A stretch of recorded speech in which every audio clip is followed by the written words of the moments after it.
आज अपन जो पढ़ने वाले हैं नेक्स्ट, जैसे अभी हमने पढ़ा solubility of gas in liquid, जिसमें अपना हेनरी लॉ आया। सबसे पहले तो अपन ने solubility of solid in liquid पढ़ा, फिर solubility of gas in liquid पढ़ा। अब तीसरा कैटेगरी लेते हैं solubility of liquid in liquid, यानी कि कोई लिक्विड को एक दूसरे लिक्विड में मिलाया जाए तो सॉल्युबिलिटी क्या होगी, उसके बारे में अपन बात करते हैं। तो आज लेते हैं सॉल्युबिलिटी ऑफ solubility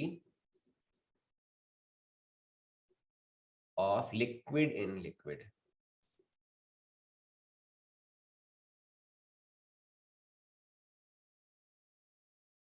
ठीक है, इसे पढ़ते हैं। द्रव में द्रव का विलयन, द्रव में द्रव की विलेयता, द्रव में द्रव की विलेयता। ठीक है, तो सॉल्युबिलिटी का ये तीसरा कैटेगरी है, solubility of liquid in liquid. अब यहाँ पे जो लिक्विड है वो थोड़ा डिफरेंट टाइप के लेते हैं, कोई आइडियल लिक्विड ना लेके हम यहाँ पे लिक्विड लेते हैं वॉलेटाइल लिक्विड। हम यहाँ पे किस तरह का लिक्विड लेने वाले हैं? We are going to take another type of liquid which is volatile liquid, volatile liquid। तो हम ऐसा लिक्विड लेने वाले हैं जो वॉलेटाइल है। वॉलेटाइल लिक्विड का क्या मतलब हुआ? वाष्पशील, इसको हिंदी में बोलते हैं वाष्पशील द्रव। तो हम वॉलेटाइल लिक्विड यहाँ पे लेने वाले हैं। हम जब एक लिक्विड को दूसरे लिक्विड में डिसॉल्व कर रहे हैं तो उस लिक्विड की प्रॉपर्टी क्या है? वो लिक्विड वॉलेटाइल है, वाष्पशील है। अब वॉलेटाइल लिक्विड का क्या मतलब हो गया? वॉलेटाइल लिक्विड का मतलब है कि कोई ऐसा लिक्विड जो बॉइलिंग पॉइंट से कम टेम्परेचर अगर उसका हो। देखो बॉइलिंग पॉइंट पे तो हर कोई लिक्विड, जो बॉइलिंग पॉइंट होता है उस पे तो हर कोई लिक्विड क्या हो जाता है? वेपर में कन्वर्ट हो जाता है ना। जैसे मैं एग्जांपल लेता हूँ, अगर मैं वाटर की बात करूँ तो वाटर जो होता है, वाटर अगर इसको गर्म करें, हीट करें, जैसे मान लो एक वाटर किसी कंटेनर में है और इसे हीट किया जाता है, जैसे ये वाटर है, वाटर किसी कंटेनर में, ठीक है। अब वाटर को अगर आप गर्म करोगे, हीट करोगे, जैसे यहाँ पे आग लगा दिया, फायर है ना, हीट इसको दिया, तो आप क्या देखते हो? जब 100 डिग्री सेंटीग्रेड टेम्परेचर होता है इस वाटर का, तो सारा का सारा लिक्विड जो है वो किस में कन्वर्ट हो जाएगा? वेपर में कन्वर्ट हो जाएगा ना, वेपर में कन्वर्ट हो जाता है 100 डिग्री सेंटीग्रेड पे। तो लिक्विड सारा का सारा 100 डिग्री सेंटीग्रेड पे वेपर में कन्वर्ट हो जाता है। इसको तो अपन बोलते हैं बॉइलिंग पॉइंट। इसे क्या बोलते हैं? Boiling point. इसे बोलते हैं वाष्प बिंदु, वाष्प बिंदु कहते हैं इसे, ठीक है। अब लेकिन बॉइलिंग पॉइंट से जो कम टेम्परेचर है उन पे अगर बात करें, जैसे 90 डिग्री, 80 डिग्री, 30 डिग्री, 40 डिग्री, उस टेम्परेचर पे अगर बात करते हैं, तो अगर आप घर पे कामेडे बच्चे हो, कामेडे बच्चे होने का मतलब क्या है कि आप माता पिता का कहना मानते हो और जो मम्मी पापा ने आपको काम करने के लिए बोला है आप तुरंत फटाफट काम करते हो। तो मेरे ख्याल से डेफिनेटली आपकी जिंदगी में ऐसा लम्हा आया होगा जब आपकी मम्मी ने आपको बोला होगा जा ऊपर जा, छत पे जो कुंडी है, टंकी है, उसमें पानी भरा है या नहीं भरा, जाके चेक करके आओ। अब आप जब जाते हो छत पे, उस पानी की कुंडी को खोलते हो और देखते हो कि पानी भरा या नहीं भरा, वहां पे आपको एक इंटरेस्टिंग ऑब्जर्वेशन देखने को मिलेगा। ये इंटरेस्टिंग ऑब्जर्वेशन क्या होता है कि जो पानी की टंकी का ढक्कन होता है, पानी की टंकी का ढक्कन, एक मिनट, हाँ, जो पानी की टंकी का ढक्कन है उस ढक्कन के नीचे आप क्या देखोगे? आपको पानी की ड्रॉपलेट्स देखने को मिलेगी। जो ढक्कन होता है उस ढक्कन के जो नीचे वाला हिस्सा होता है वहां पे आपको पानी की ड्रॉपलेट्स देखने को मिलेगी। मान लो इस तरह का कोई ढक्कन है ऐसे, और आप ऐसे हत्था होता है इसमें उठाया, तो यहाँ पे नीचे जो है, इसके नीचे आपको पानी आया हुआ मिलेगा। तो ये जो वाटर ड्रॉपलेट्स आई है, ये वाटर ड्रॉपलेट्स कहाँ से आई? ये वाटर ड्रॉपलेट्स जो है वो कहाँ से आई, जबकि पानी तो आपका यहाँ पे कहीं पे था। तो ये क्या पानी यहाँ पे उड़ रहा था? इसका मतलब ये है ना, पानी उड़ रहा था, क्योंकि बिना पानी के उड़े ये पानी यहाँ पे कैसे आ सकता है? तो इसका मतलब क्या है कि पानी उड़ रहा था तो उड़ कैसे सकता है, ये तो बॉइलिंग पॉइंट तो है ही नहीं। अपना जो नॉर्मल टेम्परेचर होता है अभी जैसे कितना चल रहा है, अभी 30 से 40 डिग्री के बीच में चल रहा है, 30 से 40 डिग्री सेंटीग्रेड के बीच में अपना टेम्परेचर चल रहा है ना। तो 30 से 40 डिग्री सेंटीग्रेड पे भी क्या पानी उड़ रहा है? ये तो सोचने वाली बात होगी। तो 30 से 40 डिग्री सेंटीग्रेड पे भी पानी उड़ रहा है, तो इसकी ये जो प्रॉपर्टी होती है उसी को अपन बोलते हैं वॉलेटाइल। क्या होता है वॉलेटाइल लिक्विड? एक कोई ऐसा लिक्विड जो अपनी बॉइलिंग पॉइंट से कम टेम्परेचर पर भी क्या होता है, पानी में से उसके जो वेपर है वो जनरेट करता है या फिर वाष्प को बनाता है। ठीक है, तो ऐसा लिक्विड वॉलेटाइल लिक्विड होता है। यहाँ पे आप देख सकते हो 30 से 40 डिग्री टेम्परेचर है, तो भी यहाँ से क्या हो रहा है, जो पार्टिकल्स हैं वो बाहर निकल रहे हैं और यहाँ पे इस ढक्कन के नीचे जाके जमा हो रहे हैं। तो ऐसे लिक्विड को वोलेटाइल लिक्विड कहते हैं। वोलेटाइल लिक्विड क्या होता है? The liquid which create the liquid the liquids which creates vapour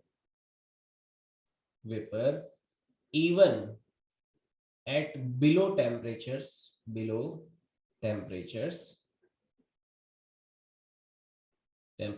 of boiling point। तो ऐसे लिक्विड जो बॉइलिंग पॉइंट से कम टेम्परेचर पे भी वाष्प बनाते हैं, वेपर बनाते हैं, are called volatile liquid, are called volatile liquids. ठीक है, तो हिंदी में इसको बोलेंगे ऐसे द्रव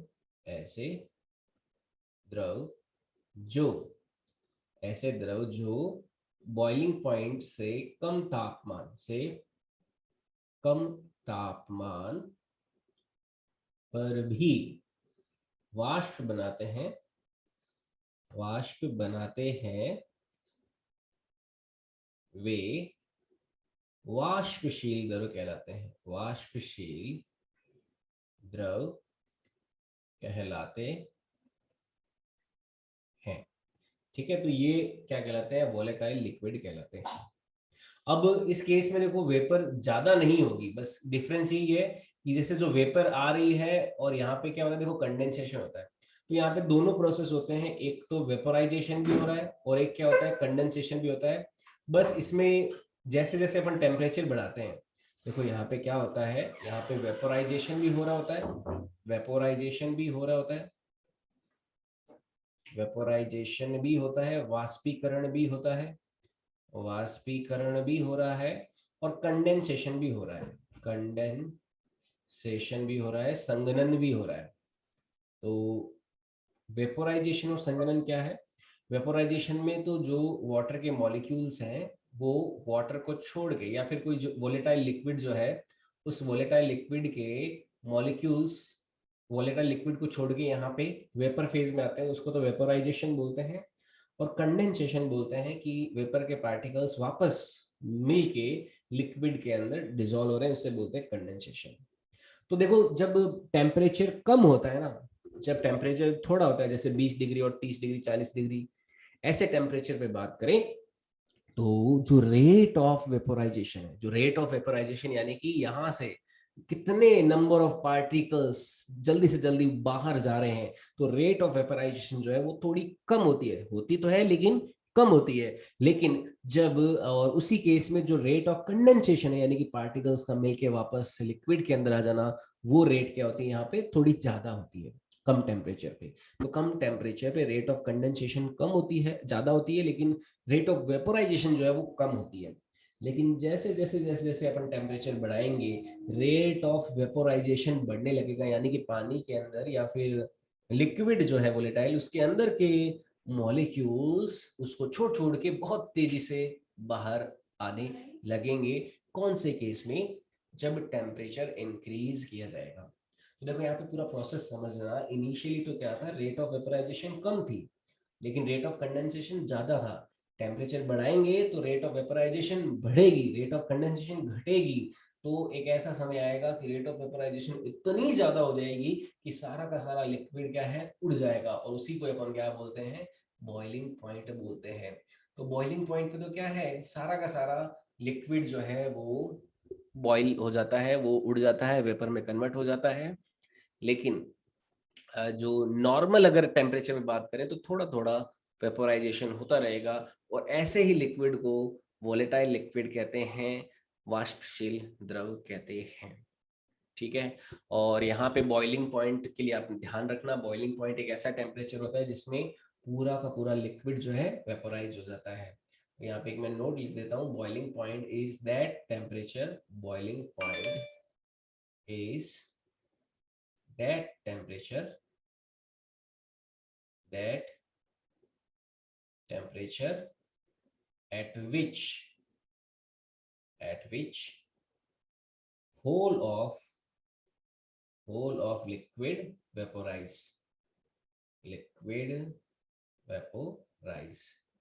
तो बॉइलिंग पॉइंट क्या होता है, ऐसा ताप होता है जहां पर पूरा का पूरा द्रव क्या होता है, वेपोराइज हो जाता है, वाष्पित हो जाता है।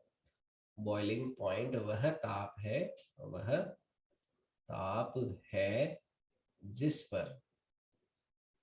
पर पूरा द्रव वाष्पित हो जाता है। तो ये बॉइलिंग पॉइंट के लिए पहला पॉइंट ध्यान में रखना है। अब देखो दूसरा बहुत इंटरेस्टिंग पॉइंट समझा रहा हूं। दूसरा क्या पॉइंट होता है कि ये जो वेपर है, ये देखो वेपर का किस फेज में है, ये गैस फेज में है ना ये वेपर, और गैस फेज में है ये वेपर, तो डेफिनेटली ये इस लिक्विड की सरफेस पे कोई प्रेशर अप्लाई करेगी। इसी पे प्रेशर को अपन क्या बोलते हैं, वेपर प्रेशर कहते हैं। तो यहाँ पे नेक्स्ट अपन टर्म डिफाइन करने वाले हैं, वो है vapour pressure. Vapour pressure, Hindi में इसको बोलते हैं वाष्प दाब, बहुत इंपॉर्टेंट टर्म है वाष्प दाब। तो ये वेपर प्रेशर क्या होता है, सिंपल सी बात है, pressure by vapour on liquid surface. जो लिक्विड की सरफेस पे वेपर प्रेशर लगा रही है वही क्या है, वेपर प्रेशर होता है। तो ये क्या हो जाएगा, pressure by vapour, pressure by vapour over the liquid surface, over the liquid surface। ये क्या होता है अपना, वेपर प्रेशर होता है। हिंदी में बोलेंगे इसको द्रव की सतह पर, द्रव की सतह पर वाष्प के द्वारा, वाष्प के द्वारा लगाया गया दाब। तो ये जो वाष्प है, जो वेपर क्रिएट हुई है ना, तो वाटर की सरफेस के ऊपर थोड़ा थोड़ा हमेशा क्या रहेगा, एक वेपर मौजूद रहेगा। तो वो वेपर क्या करेगी, लिक्विड की सरफेस पे प्रेशर अप्लाई करती रहेगी। इसी प्रेशर को अपन क्या बोलेंगे, वेपर प्रेशर बोलेंगे। आई बात समझ में? यहाँ तक किसी को कोई डाउट हो तो पूछ सकते हो, बताओ। Anybody have any kind of doubt, you can ask me. यहाँ तक क्लियर है? वोलेटाइल लिक्विड समझ में आया, पहली बात तो। दूसरी बात, वेपर क्या होती है, नॉर्मल टेम्परेचर पे भी वेपर क्रिएट होती है, दूसरी बात ये समझ में आनी चाहिए। तीसरी बात, बॉइलिंग पॉइंट क्या है, बॉइलिंग पॉइंट में सारा का सारा लिक्विड किस में कन्वर्ट हो जाता है, वेपर में कन्वर्ट हो जाता है। चौथी बात, वेपर प्रेशर क्या है, वेपर प्रेशर है जो वेपर प्रेशर अप्लाई कर रही है लिक्विड की सरफेस पे, वो क्या है हमारा, वेपर प्रेशर है। ठीक है। अब देखो और कुछ बातें समझते हैं हम। नेक्स्ट देखो पॉइंट, नेक्स्ट पॉइंट समझना। अगर यहाँ पे जैसे वेपर प्रेशर अपन ने समझ लिया, जैसे जैसे टेम्परेचर अपन बढ़ाते हैं वैसे वैसे क्या होगा, देखो जैसे जैसे टेम्परेचर बढ़ाएंगे वैसे वैसे वेपर प्रेशर भी बढ़ेगा, है ना, क्योंकि ज्यादा से ज्यादा लिक्विड के जो पार्टिकल्स हैं वो लिक्विड को छोड़ छोड़ के कहाँ पे आने लगेंगे, एटमॉस्फेयर में आने लगेंगे। तो यहाँ पे एक पॉइंट ध्यान में रखना है कि as temperature increases, as temperature temperature increases as temperature increases, vapor pressure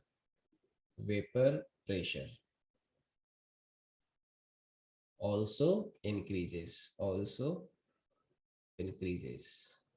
जैसे जैसे तापमान बढ़ता है, जैसे जैसे तापमान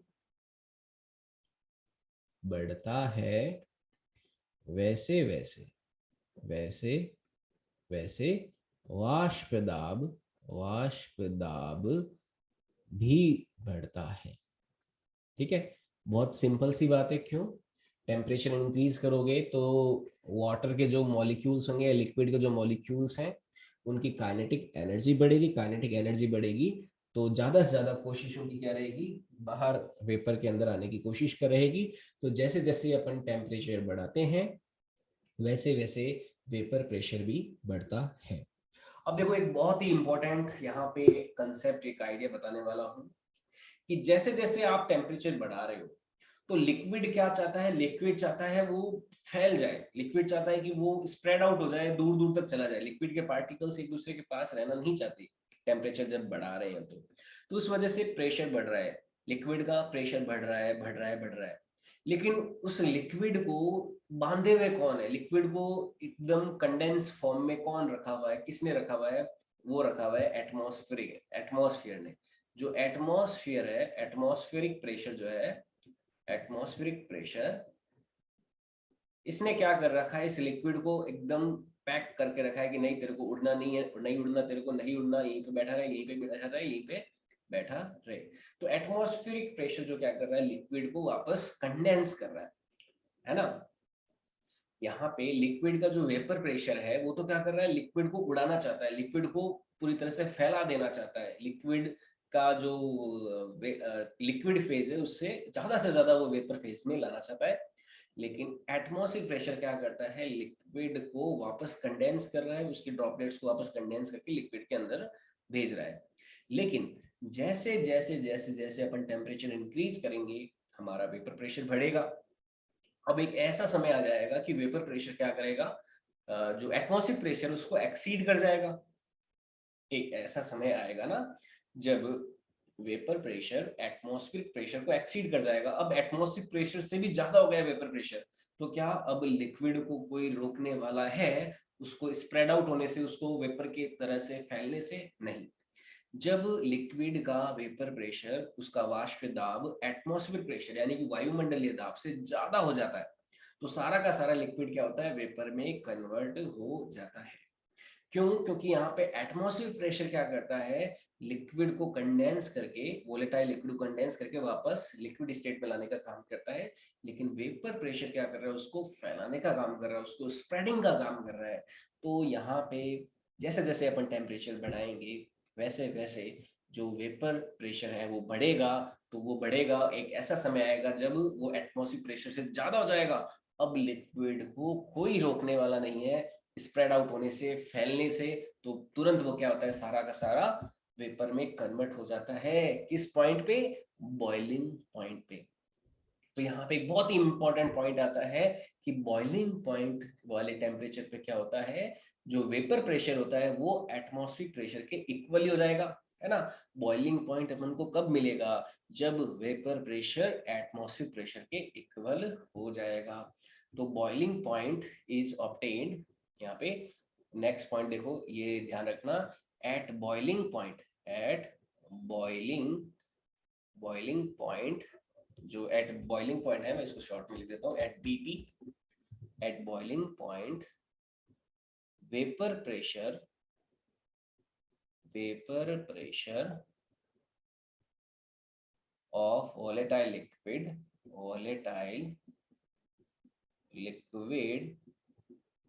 becomes equal to, vapor pressure of volatile liquid becomes equal to atmospheric pressure, atmospheric pressure।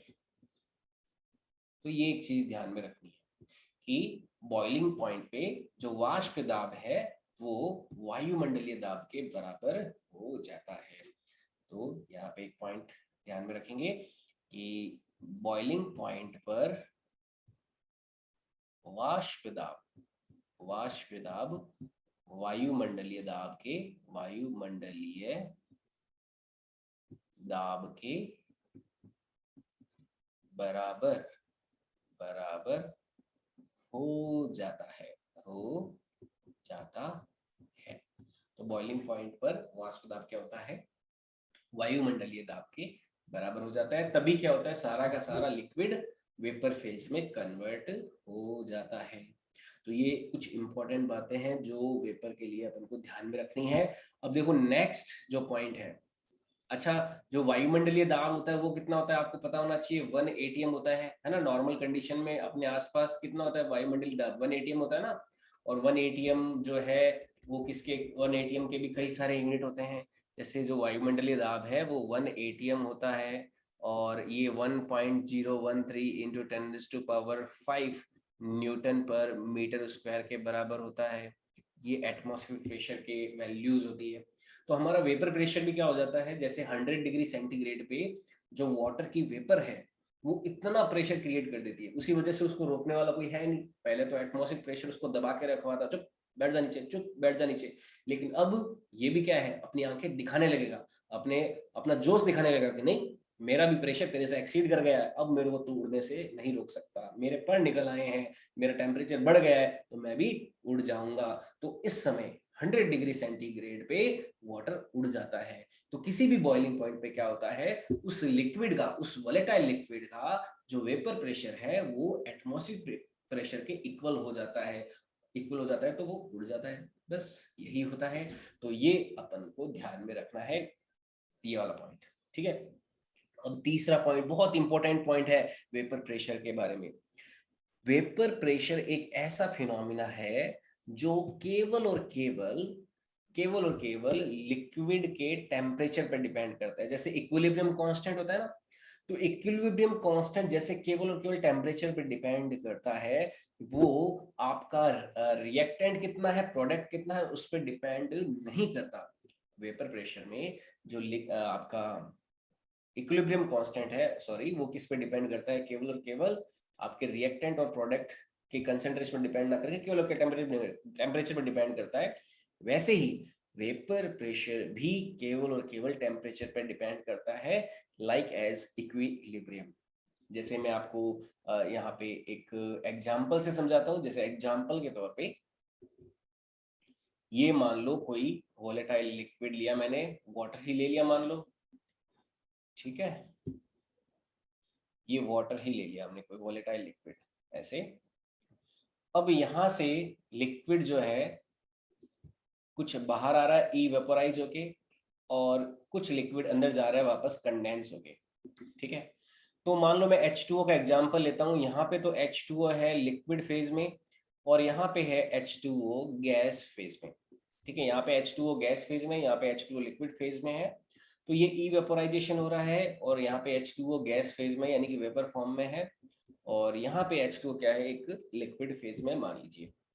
अब देखो यहाँ पे इक्विलिब्रियम पे क्या होगा, एट इक्विलिब्रियम जब इक्विलिब्रियम अचीव होगा साम्य अवस्था पर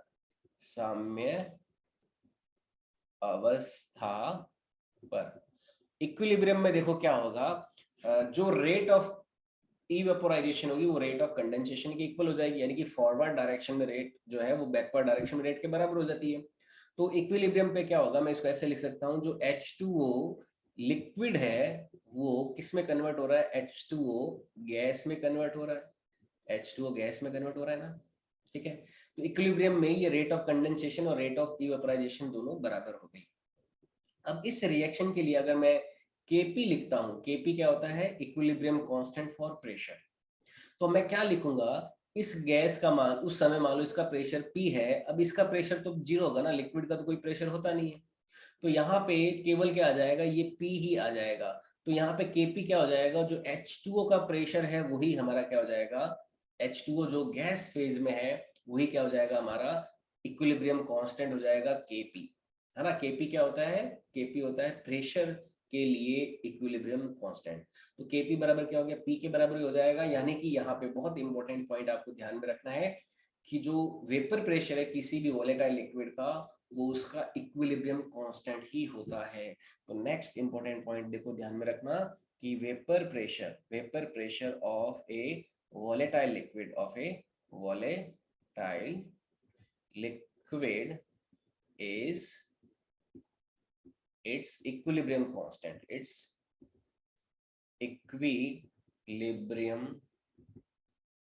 constant, of pressure, constant of pressure। तो वाष्पशील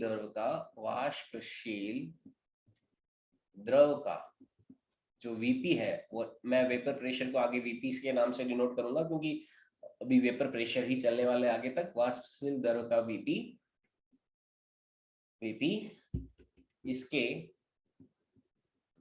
दाब साम्यावस्था नियतांक के बराबर होता है, नियतांक के बराबर होता है। तो अब हमें एक थंब ऑफ रूल हमेशा ध्यान में रखना है, जो इक्विलिब्रियम कांस्टेंट है वो केवल और केवल टेम्परेचर पे डिपेंडेंट होता है, इसके अलावा किसी भी फैक्टर पे डिपेंडेंट नहीं होता इक्विलिब्रियम कांस्टेंट। तो यहाँ से एक बात आपको ये ध्यान में रखनी है कि ये इस केस में भी जो वेपर प्रेशर आएगा वो भी हमेशा इक्विलिब्रियम टेम्परेचर पे डिपेंड करेगा, ये इस पे डिपेंड नहीं करेगा कि लिक्विड कितना है, कैसा है, क्या है, इस सब पे डिपेंड नहीं करेगा। तो एक पॉइंट ध्यान में और रखना है कि vapour pressure of liquid only depend on temperature, nothing else। यानी कि ज्यादा है कम है इन पे किसी भी बात पे डिपेंड नहीं करेगा। द्रव का वेपर प्रेशर केवल तापमान पर निर्भर करता है, ठीक है। तो केवल टेम्परेचर पर डिपेंड करेगा। इसका देखो और थोड़ा गहराई में बात समझिए। जैसे ये आपके पास पानी का जार है, मान लो इस पानी के जार में यहाँ पे जो पानी है ये वेपर में कन्वर्ट होके यहाँ पे आ रहा है, अभी यहाँ पे वेपर मौजूद है। आप चाहो तो इसको अगर खोलोगे और खोल के आप यहाँ पे हाथ रखोगे तो आपको थोड़ा थोड़ा गीला गीला फील होएगा, यानी कि यहाँ पे वेपर मौजूद है। तो यहाँ पे वेपर मौजूद है, डेफिनेटली मौजूद है। तो वेपर प्रेशर जो है टेम्परेचर पे डिपेंड करता है। इसका मतलब क्या है कि पानी चाहे कहीं पे भी है ना, कोई भी वोलेटाइल लिक्विड कहीं पे भी है, मैं वाटर का एग्जांपल ले रहा हूँ।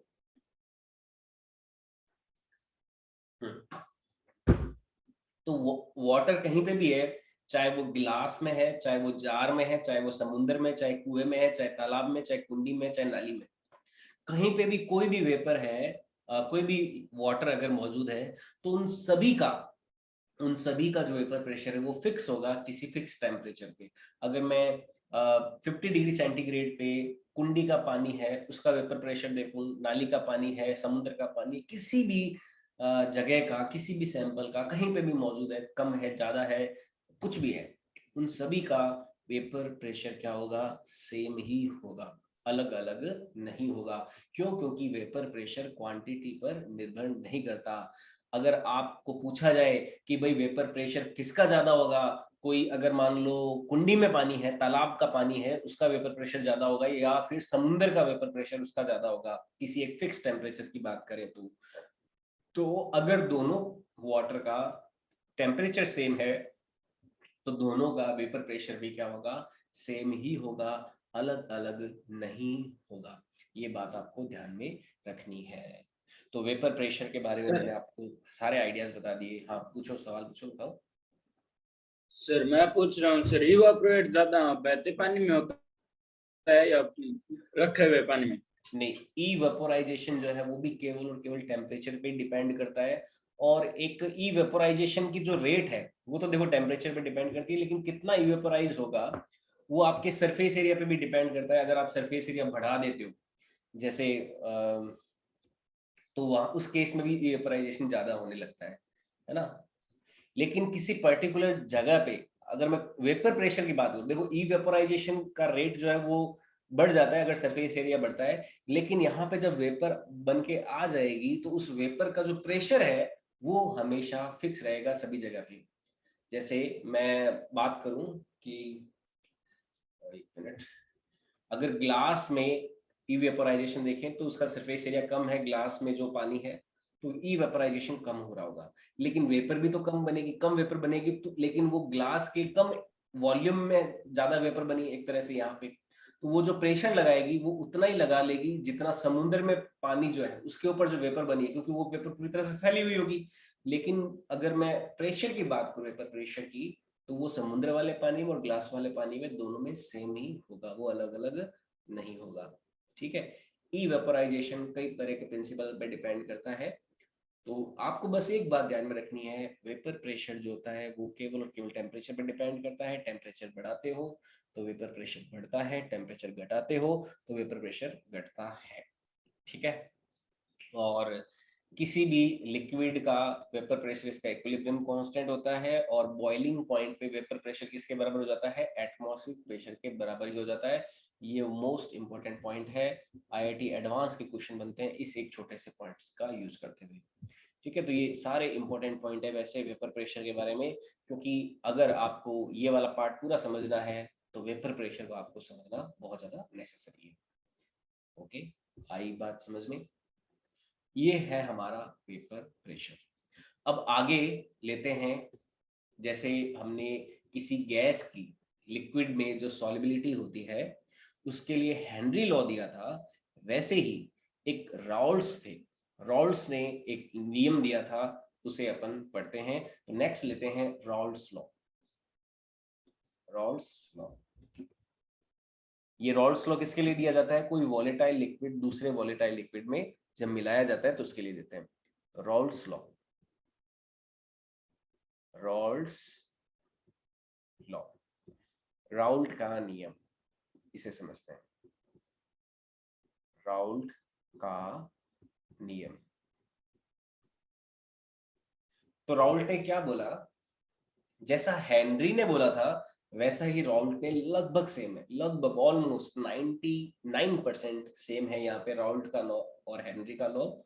हेनरी का लॉ गैस की लिक्विड में सॉल्युबिलिटी के लिए, लेकिन यहाँ पे कोई वॉलेटाइल लिक्विड की किसी लिक्विड के अंदर सॉल्युबिलिटी में। तो राउल्ट क्या कहते हैं, अगर मान लो कोई आपने किसी लिक्विड को लिया इस तरह से, और उसमें आपने एक कंटेनर में मैंने लिक्विड को ले लिया, जैसे ये एक कंटेनर है, इस कंटेनर में हमने एक लिक्विड ले लिया, और इस लिक्विड में मान लो ये इस तरह से लिक्विड लिया, ये कंटेनर है हमारा, मान लो एक ग्लास है या कंटेनर है, कुछ इस तरह से ले लिया। तो इसमें जब हमने कोई वोलेटाइल लिक्विड मिलाया है, मान लो दो तरह के लिक्विड मिलाए हैं इसमें, एक तो कम अमाउंट में, एक ज्यादा अमाउंट में है। जो कम अमाउंट वाला है, ये मान लो कम अमाउंट है इस सॉल्यूट की, और इसके इस लिक्विड के अंदर जो मोल फ्रैक्शन है वो है XA, और जो दूसरा है हमारा लिक्विड, हमारा जो सॉल्वेंट है, उसके मोल फ्रैक्शन है मान लो XB। तो XA तो क्या है, मोल फ्रैक्शन ऑफ A, यहाँ पे ये तो क्या है, mole fraction of A in liquid, ये तो है लिक्विड में A के मोल फ्रैक्शन, और XB क्या है, mole fraction of B in liquid, और लिक्विड में B के जो मोल फ्रैक्शन है वो क्या है, XB। अब XA और XB दोनों क्या है, वोलेटाइल है।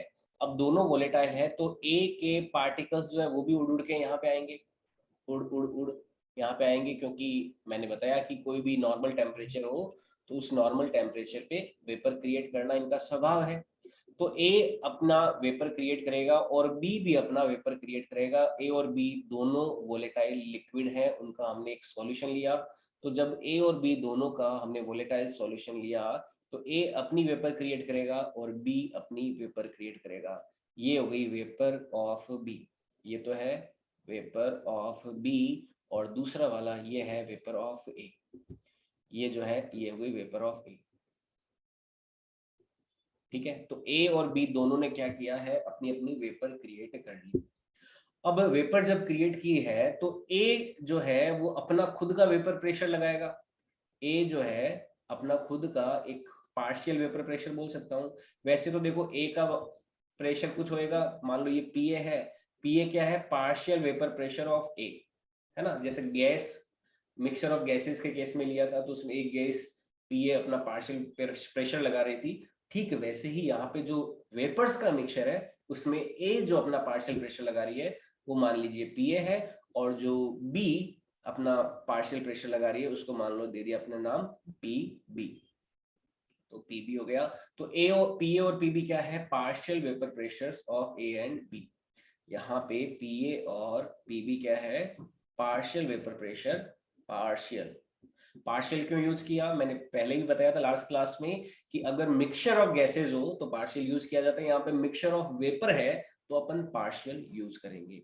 तो पीए कोमा पीबी क्या है, partial, partial vapour pressure of A and B, ठीक है, ए एंड बी, ए तथा बी के, ए तथा बी के आंशिक वाष्प दाब, ए तथा बी के क्या है, ये आंशिक वाष्प दाब है, पार्शियल वेपर प्रेशर है। अब राउल्ट्स लॉ देखो क्या होता है, जैसे हेनरी लॉ था वैसा ही राउल्ट्स लॉ है। हेनरी लॉ में क्या था, जो मोल फ्रैक्शन होते हैं वो किसके प्रोपोर्शनल होते हैं, गैस के पार्शियल प्रेशर के। राउल्ट्स लॉ क्या कहता है, जो ए के मोल फ्रैक्शन होंगे वो प्रोपोर्शनल होंगे पीए के, और बी के जो मोल फ्रैक्शन होंगे वो प्रोपोर्शनल होंगे पीबी के। यानी कि जो मोल फ्रैक्शन है किसी वोलेटाइल लिक्विड में वो पार्शियल वेपर प्रेशर पीए और पार्शियल वेपर प्रेशर बीपी के इक्वल होते हैं। तो वैसे आज की क्लास में अपन इतना ही रखते हैं, यहाँ से आगे और अपन लेंगे कल की क्लास में। आज के लिए इतना ही रखते हैं, मैं यहाँ से आगे कल कंटिन्यू करूंगा, ठीक है। आज के लिए इतना ही रखते हैं, राउल्ट्स लॉ अपन कल और ज्यादा पढ़ेंगे। आज के लिए